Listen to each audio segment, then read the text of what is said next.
रूप का ग्रहण होने लगा। ओ पन्नी ले जा धया तम देख के आइले क्या लबा ले जा कर्णौच निर्भिदेत्यादिता श्रोतं गुणग्रह वस्तुनो मृदुकाठिन्य लघुगुणोष्णशीतलां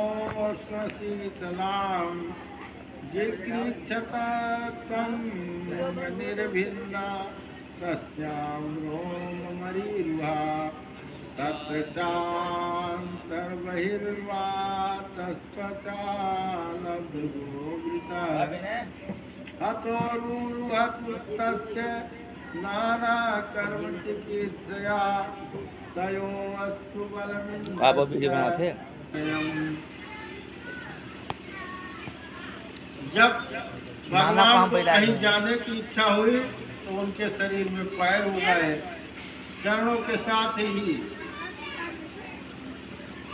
चरण इंद्रिय के अधिष्ठाता रूप में वहाँ स्वयं यज्ञ पुरुष भगवान विष्णु हो गए और उन्हीं के चलना रूप कर्म प्रकट हुआ। मनुष्य इसी चरण इंद्रिय से चलकर यज्ञ सामग्री एकत्रित करते हैं। संतान रति और स्वर्ग भोग की कामना होने पर विराट पुरुष के शरीर में लिंग की उत्पत्ति हुई। उसमें उपस्थ इंद्रिय और प्रजापति देवता तथा इन दोनों के आश्रय रहने वाले काम सुख का आविर्भाव हुआ। अपान मार्ग द्वारा एक शरीर से दूसरे शरीर में जाने की इच्छा होने पर नाभि द्वार प्रकट हुआ। अपान और मृत्यु के देवता प्रकट हुए। इन दोनों के आश्रय से ही प्राण और अपान का विछोह होता है तो मृत्यु होती है। जब विराट पुरुष को अन्न जल ग्रहण करने की इच्छा हुई तब कोख आते और नाड़ियां उत्पन्न हुई। जब उन्होंने अपनी माया पर विचार करना चाहा तब हृदय की उत्पत्ति हुई। फिर मन के देवता चंद्रमा तथा विषय कामना और संकल्प प्रकट हुए।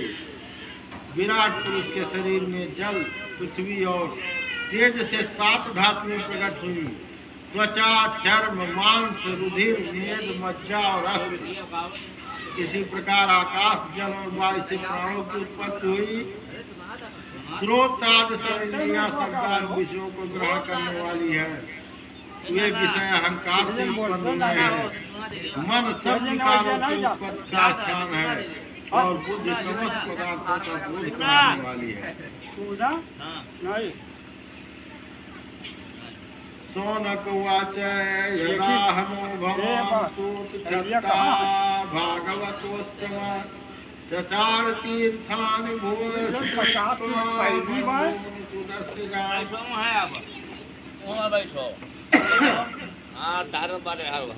सौनक जी ने पूछा, सूत जी आपने हम लोगों से कहा था कि भगवान के परम भक्त विष्णु अपने अति दूरस्थ कुटुंबियों को छोड़कर पृथ्वी के विभिन्न तीर्थों में विचरण करने लगे। बैठो में प्रेम से पुत्र कौसार संवादो अध्यात्म संस्थिता यद्वास भगवान तस्मै पृष्ठत्वमुवाच च ब्रूहि नस्दिदं सौम्य विदुरस्य वचे स्थितं बन्धुत्यागनिमित्त च तथैवागतवान् पुनः।